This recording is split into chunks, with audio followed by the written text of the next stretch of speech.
where we explore the future of sustainable urban development. The DBI initiative is more than just a network. It's a powerful movement driving the building industry towards a resilient, low-carbon future. By uniting researchers, industry leaders and policymakers, DBI is paving the way for innovative, energy-efficient buildings that align with global net zero 2050 goals. In each episode, we bring you the voices of those at the forefront of this transformation. Today, we will hear from Alison Scotland, who will share her journey, aspirations, and the groundbreaking projects she is leading to decarbonize the building industry. Alison, welcome to the podcast. Thank you very much. Lovely to be here. And we are happy to have you here. May I ask you to introduce yourself and your connection to the DBI network? I am the CEO of the Australian Sustainable Built Environment Council, or ASBEC. ASBEC is quite a globally unique organisation in the sense that we are effectively a member body, but our member bodies are peak bodies, peak industry associations, professional bodies, and we also have government and academic observers, where we all get together in a forum and look at all of the sustainability issues that the built environment sector faces and try to come to collaborative solutions. So it's a wonderful network and I'm very honoured to lead the network. And I personally am part of the DBI network.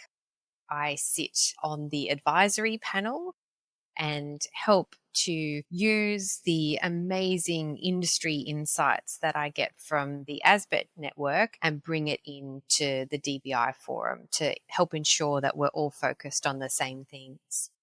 And that is very important because without those connections, the projects and aspirations can fall through and fall off the map without any real impact.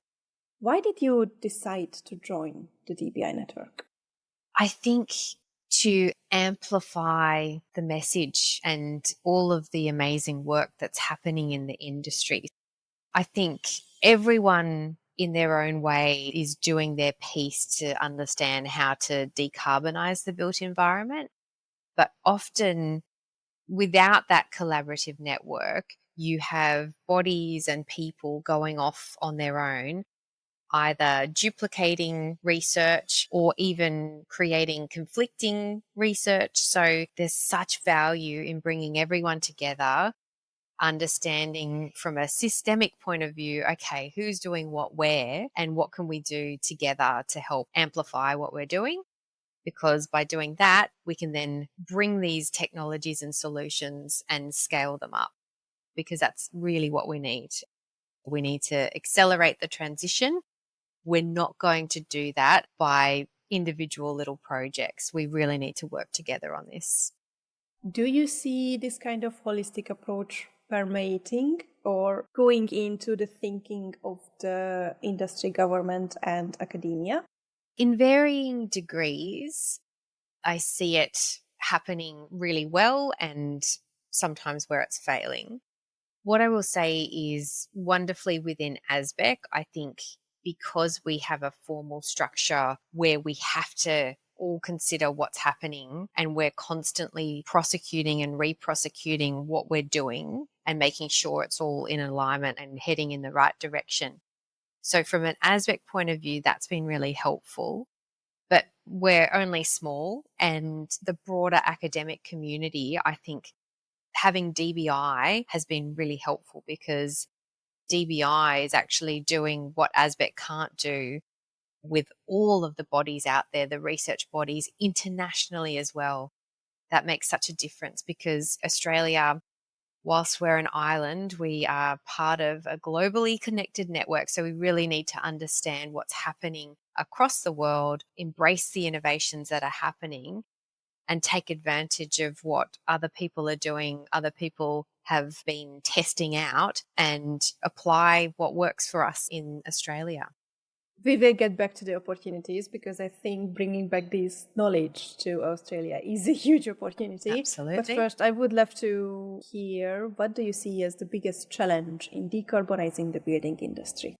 Honestly think it is the fragmentation, because if we're all going off doing our own individual things, I don't think we're reaping the benefits of scaling up properly, scaling up solutions. So there is so much amazing insight and there are phenomenal innovations. There's amazing technology out there, but there's often hurdles in relation to take up.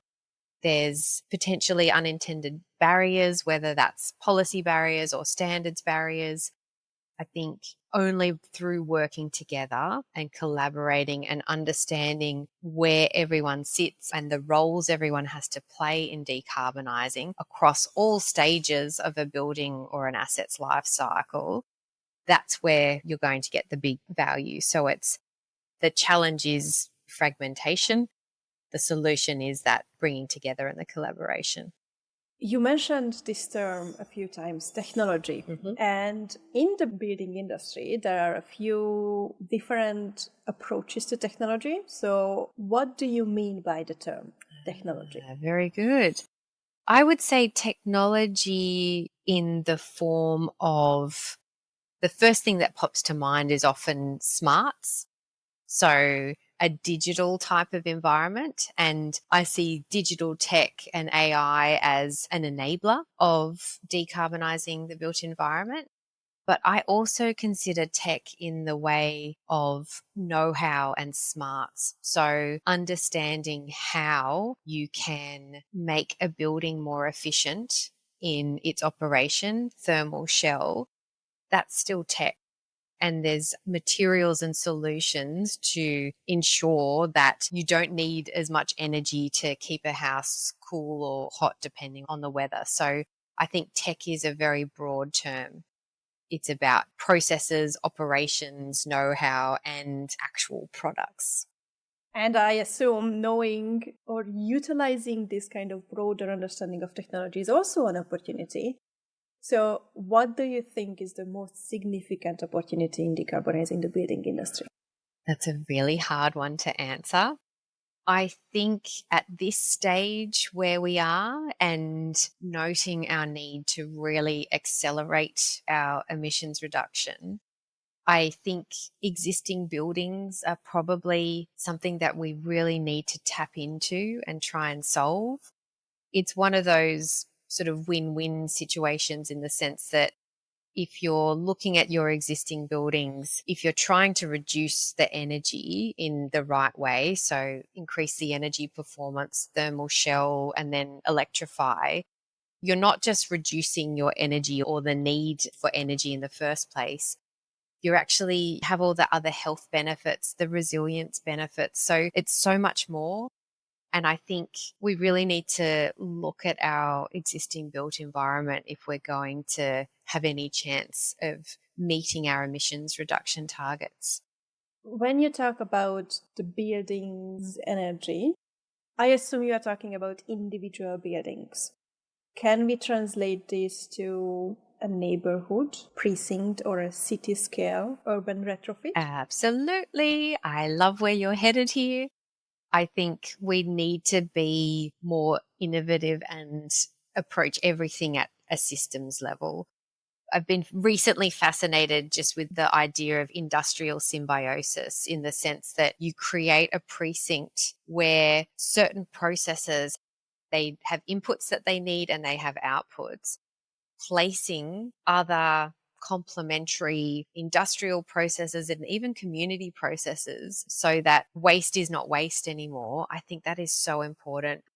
Unfortunately, we have a regulatory structure where we often just look at a building in its isolation, and it's not enough anymore. We need to get so much better than that. We need to break down the barriers between planning, design, construction, maintenance. We need to look at it holistically if we're going to get better at it. And I think there's very significant opportunities at the precinct level. And even thinking of us as a nation, where certain precincts need to be located and what they should be doing, and having that more sort of national view of planning and what needs to go where, I think that's a huge opportunity. Do you have any idea why we aren't doing that?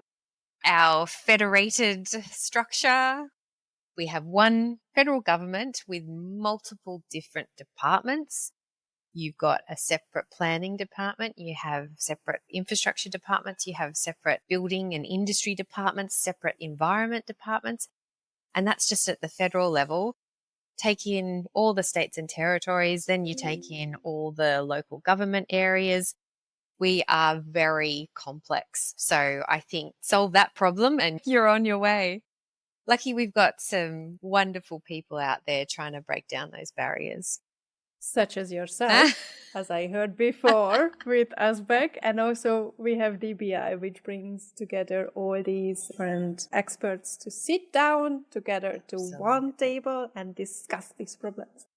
Alison, can you tell us about any projects you are working on that align with DBI's goals?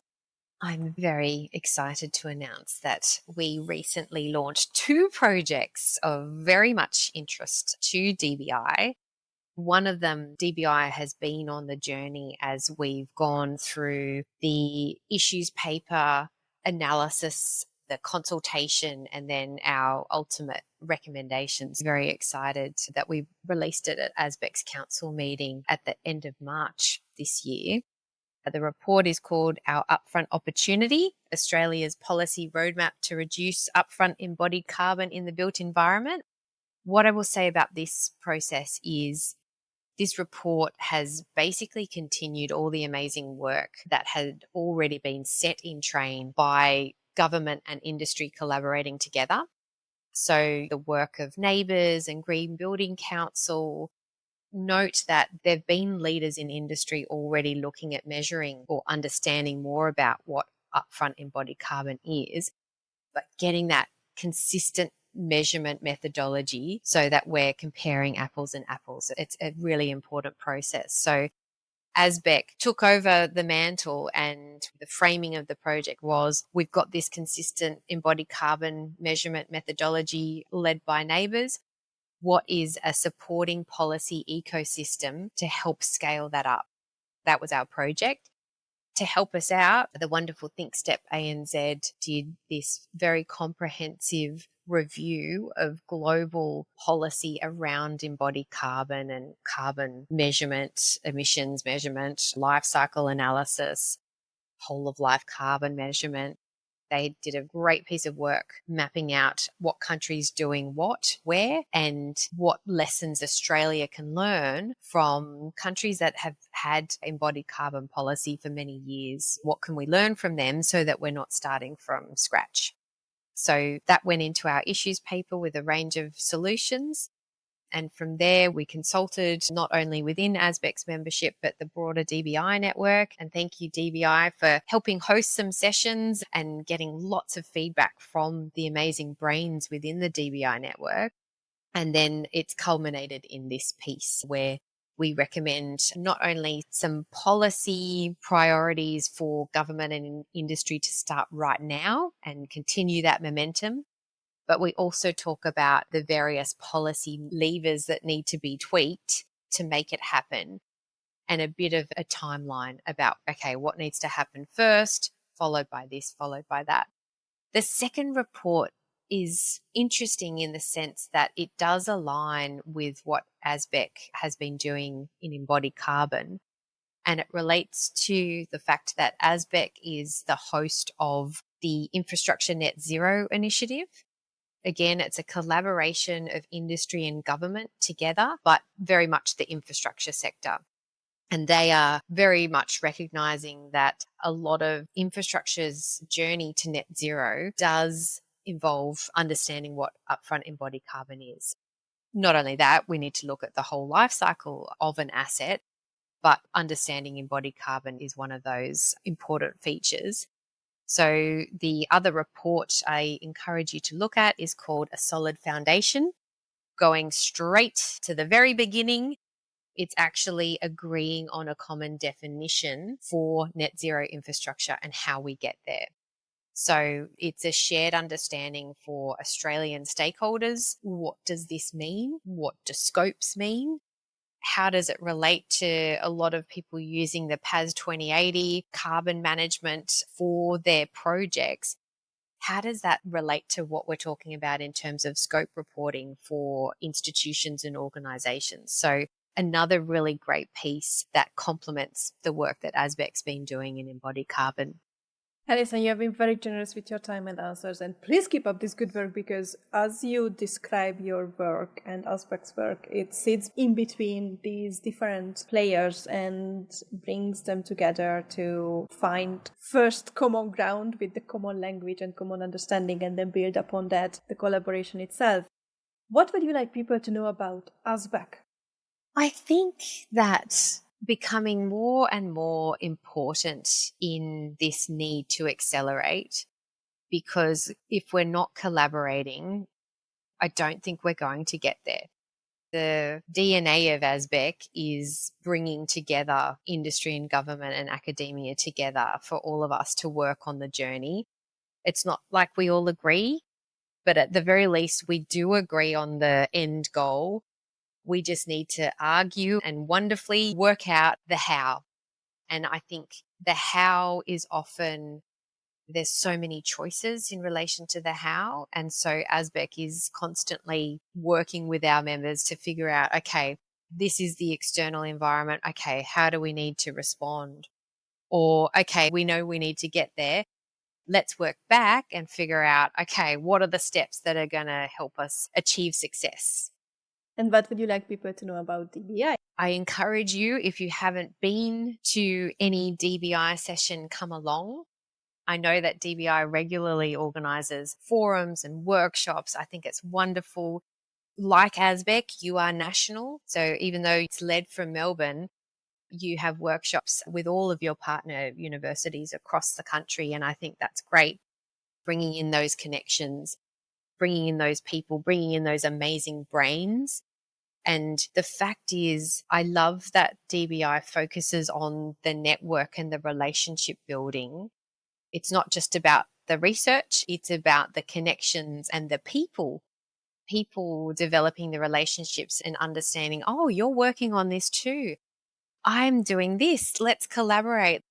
Let's see what we can do together, because that's it. Together, we can actually help solve these very challenging problems that we have. And let's keep the collaboration going, because, we need that to solve the challenges we are facing. Thank you so much, Alison. Thank you so much. Thank you for tuning into this episode of the Decarbonising the Building Industry podcast. We hope you found today's conversation with Alison Scotland insightful and inspiring as we work together toward a more sustainable future. If you're passionate about transforming the building industry and want to stay connected with the latest developments, we invite you to join the DBI network on LinkedIn. You can also visit our website, where we regularly share updates on upcoming events, project progress, and innovative solutions driving our mission forward. Let's continue the conversation and build a greener tomorrow together.